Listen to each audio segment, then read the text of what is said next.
Hello, welcome to Fresh Death Comics. I'm your host, B. Luke, and it's Thursday, so you know what that means. We have another retro episode for you.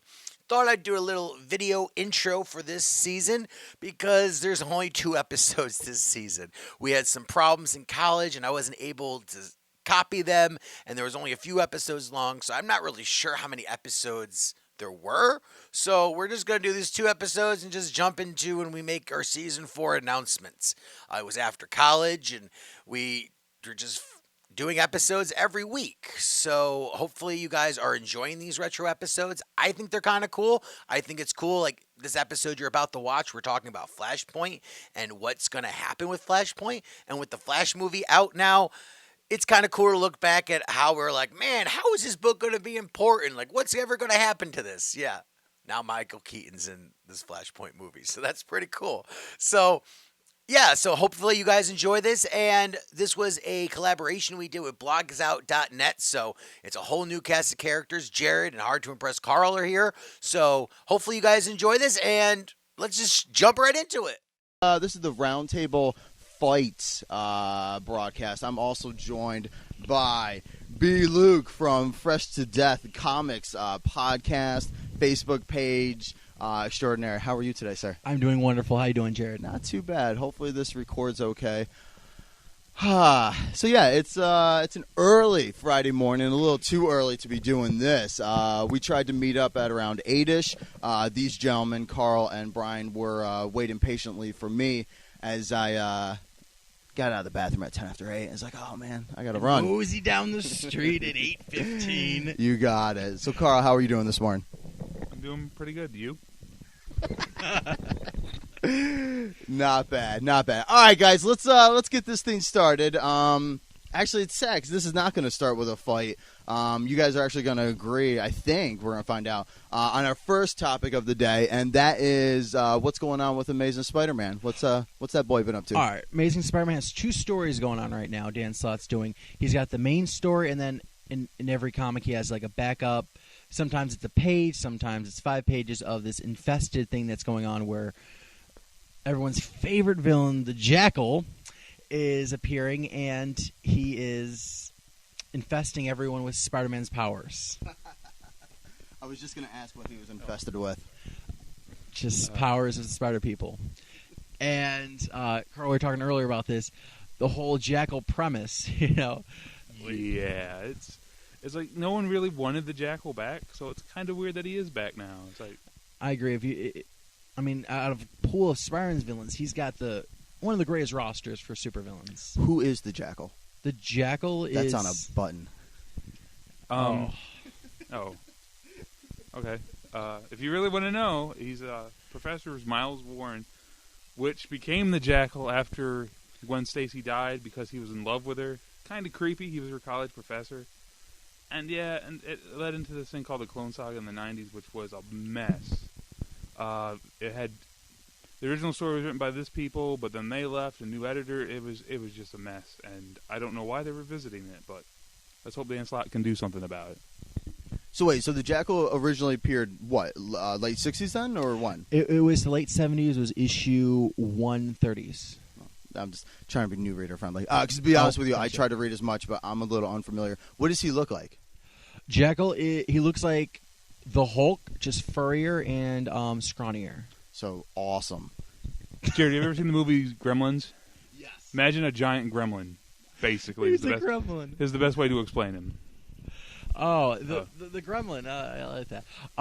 Yeah, but so he has the whole story. What do you think about Infested, Carl? I think they're trying to build it up to be something great, and I'm not sure if Dan Slott can pull it off. Like, he can do fun stories, but I don't know if he can do a big dramatic piece that he wants to do. And I agree with you because the story that just happened now with the Jean DeWolf, Jean DeWolf was, they introduced it in the book there, and I had no clue who Jean DeWolf was, so I Wikipedia'd her because I'm not familiar, and she was just some cop who died in the 90s, and everybody was just like, oh, we're going to bring her back, and I was just like, well, it doesn't make any sense for her to be back. She didn't have any superpowers. This is really confusing. And the story just turned out it was a woman in a costume and had Mysterio's powers. And it was kind of, I don't know, a bummer for me. Yeah, it kind of, the story kind of just deflated on itself. Yeah, I mean, you had Eddie Brock there. I mean, Anti-Venom, we haven't seen him in forever. And Anti-Venom, I think, is a neat concept. And I think they need to do more with it than just a miniseries on the side. So all in all, since this is a comic roundtable fight, if I were to say Spider-Man, not worth reading, you say what? I say this past issue, maybe.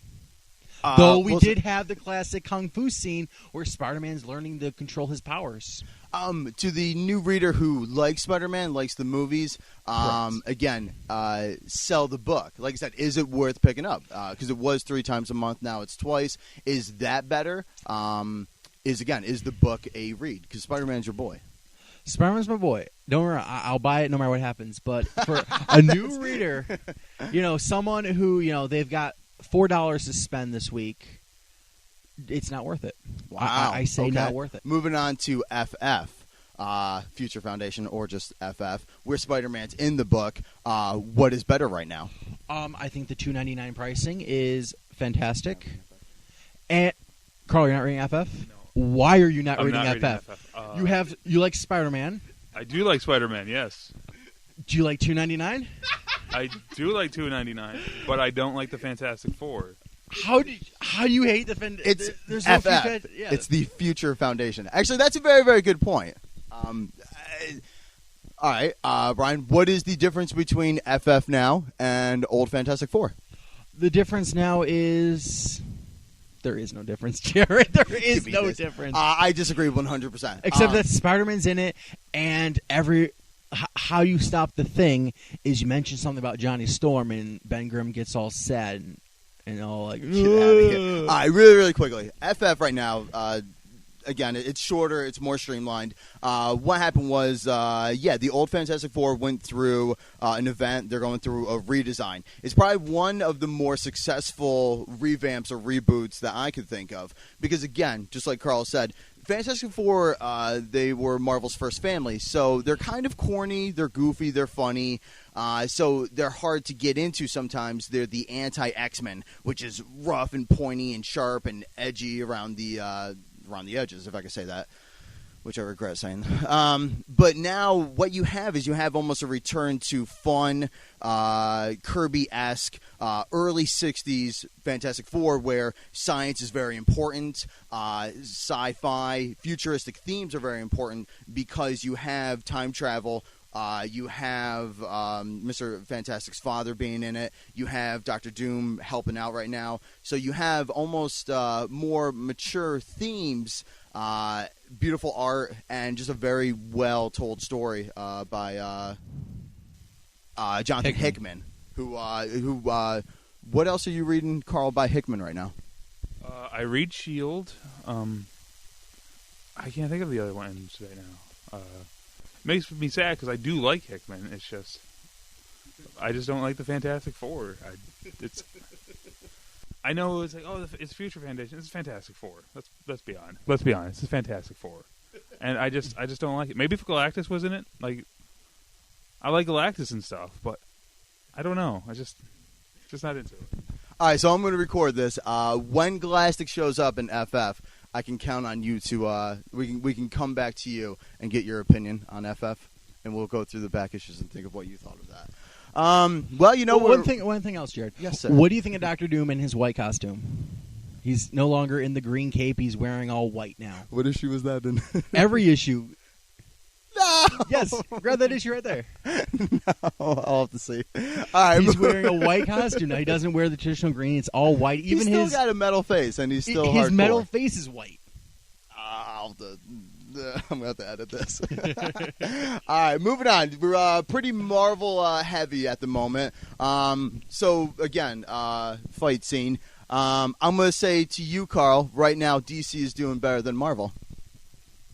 I would say that just because you have the reboot on DC side that's dominating the news, and Marvel really can't compete with that. What do you think, Luke? I think, to me, I just think it's one of those things that you don't need to broadcast. I mean, Marvel doesn't do a thing every time they reboot a series like, hey, guys, we're going to reboot everything. Disagree. What's going on with the Ultimate Universe right now? Okay, that's not in the news. They didn't go out. And you're sad about that. Maybe I don't know. I'm not looking forward to the number one issues. I mean, I'm not scared or anything. I know you've mentioned a previous podcast that everyone is so scared of the 52 new books. I mean, I just think it's kind of a ploy they're using just to sell more books. And I Name the last 4 quote-unquote ploys Marvel used to sell books. All right. I mean, No, come on, name them. right. Name them. Death I is- can. Death of Spider-Man. That's 1. 2. You have the Death of Spider-Man Ultimates, the whole story by Mark Millar. Johnny Storm's death. 3. And then you have FF. Oh, no, it's probably the Johnny Storm. The Thor numbering change. Let me think. What else can I think about? Marvel is a money grubber. It's hard to define that. They and DC are. looks at it and goes, "We want more money too." It's hard to blame them for that. It's this whole thing where they're like, "Hey, remember how Marvel does this thing where they make things number one, so it's number one sellers? They did it last year with New Avengers and all this stuff. Why don't we do it with all our books and see what happens?" It's ridiculous. There's so many that I'm going to cut and paste. But say Marvel's it's Grubber, Grubby. No, I'm kidding. See, these are recorded and they're saved forever. No, I think it's unfair to call a company a money grubber because again, because the problem is art versus entertainment versus a business. So again, yeah, Marvel has to make money in order to stay in business. Again, Transformers 3 just came out and no one said, I'm not going to watch Transformers because if it's Paramount, whoever put it out, Michael Bay, he just wants money.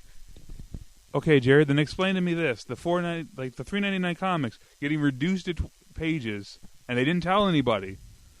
Because that used to be the big thing. Oh, we charge you more, but you get more pages. And then they cancel that without mentioning it to anybody. That seems like a money-grabbing technique to me. Not one bit. That actually, what it was is that was a huge corporation, DC Comics, listening to the customer base, the fan base. Oh, we're talking Marvel raising the price? No, Marvel's $3.99 comics. They cut pages from them. Didn't tell anybody, but didn't lower prices. Yeah, absolutely. No, I thought we were still talking about the difference between Marvel and DC. Yeah, no, I mean, again, $3.99, that has to do with, higher profits. Not to mention, but the thing with higher profits is Marvel makes more money and so does the comic shop. And again, we have to keep the comic shops open and in business. So if the comic shops are able to make, they're obviously not going to make $1 more, but they may make 25 cents or 50 cents more. So again, that's why comic shops don't have a problem with it. Readers do. I don't know. $3.99 goes to a lot of things. It goes towards getting better talent. I mean, you look at Marvel versus DC. Marvel has a lot more talented. I would say higher talented artists. You look at someone like Neil Adams, who is gladly going to go to Marvel from his maybe unsuccessful stint in DC. Art Adams just came back. Marvel gets them, so they also have to pay them. I hope that extra dollar goes towards the talent. It's not that I don't have a problem with the fact that they do it. I just wish they would tell me and not be sneaky about it. There's a certain level of trust. Tell me if you're going to try to do that. Don't be like, oh, no, we didn't do it, and then get caught doing it. It's just... I kind of disagree, because, I mean, if you're saying, hey, guys, it's still going to be $3.99, we're going to cut the pages, I mean, everyone's going to be like, well, I'm not going to buy it then. I mean, if they don't say anything, you're hoping people are just going to notice how great the story is that you... Because when you're reading a good story in a comic, you don't go like, okay, here's page 1, here's page 2, page 3. You read it as one continuous read. And if the art is good enough, the story is good enough, you fly by it so fast, you're like, wow, that was an amazing story. That's true, actually. I will agree with you. I think sometimes I read the page count when I'm dissatisfied with it. I'm like, man, I just read that in 3 minutes. How many pages was this thing? And then I go back and I count. I was like, oh, jeez, that was quick. Though there's some books I buy, I'm just like, I'm not going to count the pages. Marvel Zombies is something that I just buy because. Okay, speaking of books, again, that you enjoy. Right now, I think I am enjoying Flashpoint, the DC event, more than I'm enjoying Fear itself. Actually, I'll just leave that as it is. Carl, your thoughts? I kind of think they're both kind of a waste of time right now. Whoa. Whoa. Okay, but the Flashpoint is like, pay attention to this universe where nothing's going to matter. Nothing happens is going to matter. All right, for everyone who is new to the podcast or doesn't really know, which if you don't know, shame on you, but, Fear itself is a storyline where it's more the Thor storyline where this Odin's brother is back and he wants to destroy the world through fear and murder and mayhem and all that stuff. And in Flashpoint, it's a story where something has changed in the past. We don't know what, and the whole universe has changed. Green Arrow is Tony Stark for better for a reason. Let's see, Batman's different. The Flash never existed. It's this whole storyline of things that happen. And the one thing I have to say about you, Carl, is do comics matter in the long run? Yes, it's he's going to change and everything's going to go back to the normal, and probably only Flash is going to remember it. But how many times in the Marvel universe has something happened and 2 years later it doesn't matter? Secret Invasion. Nobody brings that up. No one really cares. Siege. Norman Osborn's coming back in the picture. The only thing that's remnants of it is Asgardians fell. But what I will say is, with like those kind of events, the event itself is worthless. It doesn't really matter. But they set up a new status quo. That's what they use events for now, is to set up a new interesting status quo. And I'm getting kind of tired of it. I'd rather they have a good story to tell me than just to change everything. So are you up to date with Flashpoint right now? Yes. Do you feel that it's a good story? I do not. Because it's kind of like just this, like with the Flash. I'm going to spoil something a little bit. Spoiler alert right now. Okay, in issue 2, the Flash is like, I need my powers back. I'm going to set myself to an electric chair. Man. Boom! Oh, it didn't work. You know what I'm going to do? The same exact thing and get a different result. Ladies and gentlemen, Carl, the hard to impress, has now entered the podcast. Are you... Wow. See, I completely 100% disagree with you. I find Flashpoint a more entertaining read than Fear itself because of its newness. That's kind of the thing that I feel the story is beating Fear itself, because Fear itself is... I'm familiar with these characters. I'm kind of familiar with the situation, and it's kind of run-of-the-mill. If you compare it to Siege or Secret Invasion or what have you, you've got a group of superheroes, and you've got a villain, and then someone dies, and someone gets beat up, and then issue 3 or 4, we're going to rally the troops, and in issue 5, they win. So with Flashpoint, I like it because almost everything's new. There's still characters that you're familiar with, but there's new twist. Now, am I upset that I'm going to invest time into this and it may be for nothing? It's an entertaining story, and it entertains the pants off of me. Well, I'm glad you enjoy it, Jared. Boom. But none of it is new. Oh, the Amazons are on the attack. Wow, it's not like they didn't do that a couple years ago. Agreed. Kind of boring. What about the whole situation with Green Lantern, for example? Hal Jordan never existed. I mean, that's an interesting concept to see what the world would be like, if Abin Sur was our guardian of Sector 2814. I don't know. I haven't read that side book because I haven't been interested enough to read that side book. It's not about the side. It's about the whole main. I mean, it's in the main storyline. You see Abin Sur there, and you see this world, and it's like incredible. You're like, wow, what if these characters didn't make the decisions they made? What if, someone didn't die like they were supposed to, and it changes the whole history of the world? I mean, it's a nice read, and it's enjoyable for that fact. I think it would be awesome if it was an Elseworlds tale. I seriously do, where you because you've already undercut it, because I know the status quo is changing. I know that. I know the reboot's coming. So there's no surprise there. But if it was an Elseworlds tale, be awesome.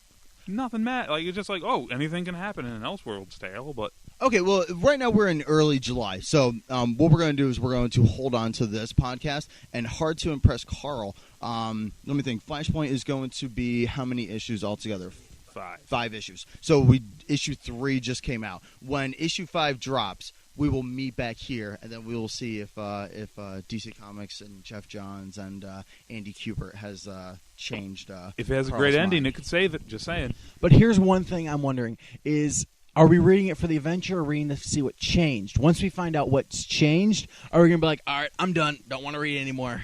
It was dumb. He went back in time and he took his binky away from the Flash. That's it. I'm done. What adventure? They've been sitting in Wayne Manor most of Flashpoint. I again completely disagree. The thing that you disliked, and I apologize if people have not read issue 2 of Flashpoint. The thing that you did not like was, again, here's the Flash, without his powers, knowing how his origin was. He mixed all these chemicals together and he got struck by lightning. So he's setting it up. He's got all these chemicals. He's got almost, I think it's an electric chair with a huge, electric rod, and so he's hoping that lightning will strike in this, thunderstorm. So that was convenient. But anyway, but so I think it was phenomenal. So I mean, it happens. Lightning strikes. He gets electrocuted. He's got all these chemical burns on him, and then that's the last page of issue 2. Here is a guy completely burned, like 3rd-degree burns over 75% of his body. And for a real burn victim, that's not funny. But it's comic book. So for me, I just laughed because it's a dark sense of humor. It didn't work. It was unsuccessful. I just said, oh, lose. Whereas, again, like you spoiled with issue 3, he didn't give up. So, again, we're talking about superhero themes. He's in pain and he's trying again. Obviously, it didn't work for you. Again, you're just like, fool. Whereas for me, I was like, all right, American spirit. Now, Carl, what did you think of Superman's tie-in with the Flashpoint? How Superman has never really existed. He's been, a little spoiler, he's been trapped by the government underground. Did you enjoy that? Not really, because it's like, oh, it's a scrawny Superman. Okay, scrawny Superman. Let's go with that. But did you find it interesting in the whole timeline of the thing about how he is, if Superman never existed, maybe this is why the world's so terrible, because Superman wasn't there to rally the troops. If you think about it, Superman is everyone's commander-in-chief. But he wasn't the first superhero in the DC universe. He wasn't, but whenever they need Superman is equivalent to Captain America. If they need help, they find Superman. I don't know. I mean, that was the first person Barry Allen went to. He was like, "Hey, we need Superman. We gotta find him." See, maybe if they actually explored it and didn't just go, "Look, Superman, scrawny. He's never been alive before." Okay, know what he's gonna do now? Run. All right. I wish I would have introduced you as Hard to Impress Carl, a contributor for Blogsout.net. All right, we're going to wrap this up pretty soon, but I do want to wrap it up on a happy note, and that is a book that Carl was impressed with. There's 2 books that you're enjoying right now, and you read them back-to-back, and it was a good time. What 2 books were those, sir? Scalp 50 and Batman Incorporated. Is it 7? I believe so. 7, yeah. I don't know why. It deserves a book, not Batwing. Come on. Man of Bats is so awesome. Like, it's Indian reservation, and they don't ignore problems that happen, like alcoholism, drugs. They live in a crap hole. To be censor myself, but it's just awesome. It's awesome. And I will say, I was going to say don't judge a book by its cover, but it is one of those instances where usually a lot of times the cover art is phenomenal, then the interior art not so good. I think Batman Incorporated issue 7 has just an awkward, I'll call it, cover, and I think the artist is Chris Burnham. Yeah. Burnham. The interior is pretty good though. It's just no. What I'm saying is goofy cover, phenomenal issue, and I'm glad your comic book reading was enjoyable. At least for those 2 issues. And just one thing I want to say about Flashpoint. One last thing. Batman Night of Vengeance is really good. we started talking about it. It was And then we more- got kind of pulled into how I. All right. Well, yeah. Well, let's go to that. Let's go with two happy book reading occurrences in the past 2 weeks. Luke disagrees with us, but I didn't find the books enjoyable at all. you're in, Jared. You're in. That's the disappointed motorboat sound. Was it a nice read? Yeah, but it was nothing so. I mean, issue 2 was a lot better than issue 1. I'll agree with Issue that. 1 was kind of like, I read it last night because you were like, "This is so great, you got to read it." And you gave it to me. I was just like, "Why did I read this?" You know, it's kind of the same Batman story except some few changes. I have a question: is this the Penguin? I can't. Yeah. Okay. Yeah. He refers to him as Oswald, at least in issue 2. All right. I was trying to figure it out. I was like, he looks like the Penguin, but I can't decide or not. But here or there, it's this whole thing where, you know, it's a Batman story where things have changed, and I couldn't get into it. It was just a dumb read for me. And again, that is Flashpoint. That is one frustrating thing about all these event books is the question, you know, can I read the main story? You know, can I read Flashpoint 1 through 5 without any of the tie-ins? Can I read Fear itself 1 through 7 without tie-ins? Boy, I always wish I could say yes, you can. Tie-ins help you fill in the story, helps you enjoy more of this particular character.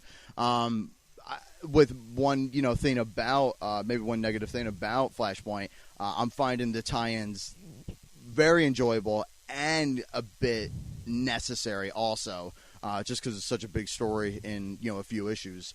Well, some of them. I mean, I read the Green Arrow tie-in, and I didn't find that, you know, it was okay read. I mean, once I got to the end, I was like, oh, that's how things have changed.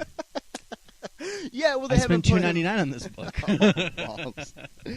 Right. Well, again, I will give it a glowing review and a hearty recommendation. That, again, is Batman Night of Vengeance, written by Brian Azzarello, art by always extraordinary Eduardo Rizzo. These are the guys from 100 Bullets. That's their big book that they were from. And they actually did another Batman arc after Hush, and I think it was called Broken City. Thank you, sir. All right, guys, we're going to wrap this up. I'm going to give you guys an opportunity, just final thoughts. Again, things you like, dislike, and we're going to wrap that up from there. You have the mic, Brian. You go. All right. Final thoughts. Batman Night of Vengeance #2 is worth it. You know, it is a nice read. I mean, getting into it's just okay, but yeah, it's I like Fear itself not as I'm sorry, I like Flashpoint a little bit better than Fear itself. Fear itself just feels like they're going through the motions. Carl? I will agree. Fear itself is also not that great. Maybe not worth your time. But something I do want to kind of say: if you have money, try something different, just every once in a while. Just say, or saying maybe, I don't know. Try an indie book. And that's hard to impress Carl, being surprisingly positive. So, again, this is the Blogsout show. I was joined by Hard to Impress Carl. He is a blogsout.net contributor. And B. Luke of Fresh to Death Comics. And I was going to say you were a Blogsout contributor, but it's been a while. It's summertime. So it's summertime. It's hard to get into. I mean, this is the first one we've done this summer, and it's kind of a nice run. It's kind of a little different than we usually do, but that's the joy of it. It's only different because you haven't done a goofy voice during this one. I haven't. I haven't done it for a while. Thanks for listening to my show, Jared. All right, guys. Thank you for listening to this podcast. I don't know how it's going to sound. Hopefully it did not bore you. We're going to chop this off under 30 minutes, and I think we're going to play it out with some more Hickey Burr from Quincy Jones. All right. Thanks for listening. We'll catch you later.